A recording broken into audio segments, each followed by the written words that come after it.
Bismillahirrahmanirrahim. Sesungguhnya engkau telah mengutus hamba kepada seseorang yang belum ingin meninggal, dan ia telah memukul mataku.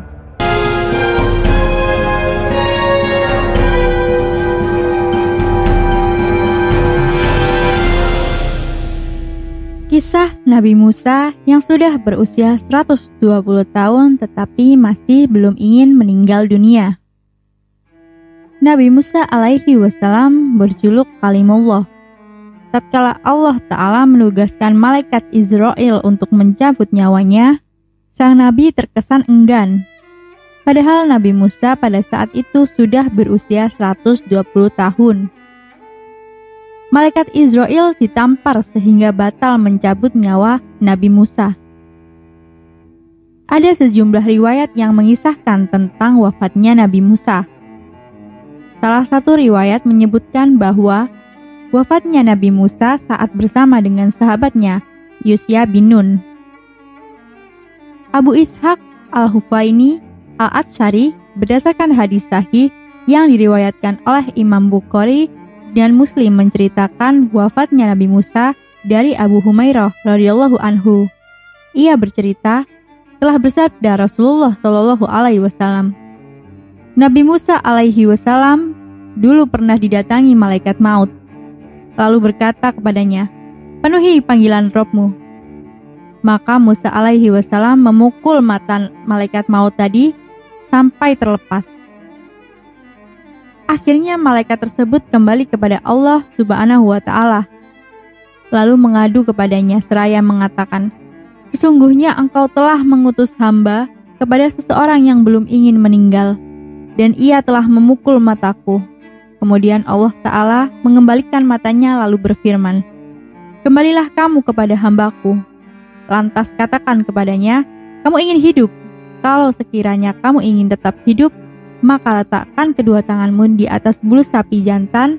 Apa yang tertutupi oleh tanganmu, maka satu helai sama dengan hidupmu 1 tahun. Kemudian ia kembali kepada Musa, lalu mengatakan seperti yang diperintahkan oleh Allah Subhanahu wa Ta'ala. Lalu Musa bertanya, setelah itu apa?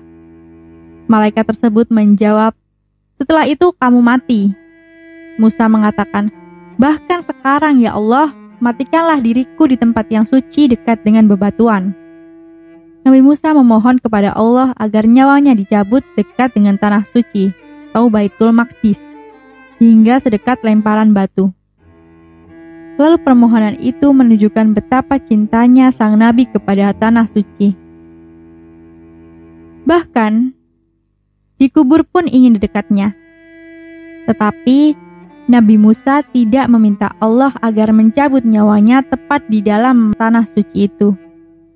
Sebab dirinya tahu bahwa Allah mengharamkan tanah tersebut kepada generasi yang dijatuhi balasan atas ketidaktaatan mereka kepada Allah saat diperintah untuk memasukinya. Malahan mereka berkata, hai Musa, kami sekali-kali tidak akan memasukinya selama-lamanya selagi mereka ada di dalamnya. Karena itu pergilah kamu kepada Tuhanmu dan berperanglah kamu berdua. Sesungguhnya kami hanya duduk menanti di sini saja. Quran Surat Al-Ma'idah ayat 5. Lalu akibatnya Allah menetapkan mereka tersesat di padang Sinai selama 40 tahun. Allah pun mengabulkan permohonan Nabi Musa alaihi wasallam. Rasulullah Shallallahu alaihi wasallam mengabarkan bahwa kuburannya berada di tanah suci Baitul Maqdis, tepat di serambinya yang ada pada gundukan pasir. Ditambah dalam riwayat itu, andai berada di sana, beliau pasti telah memperlihatkannya kepada para sahabat.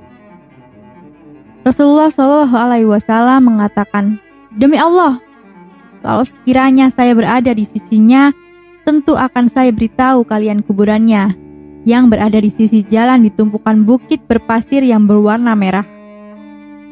Sekian cerita detik-detik Nabi Musa akan diambil nyawanya oleh malaikat maut.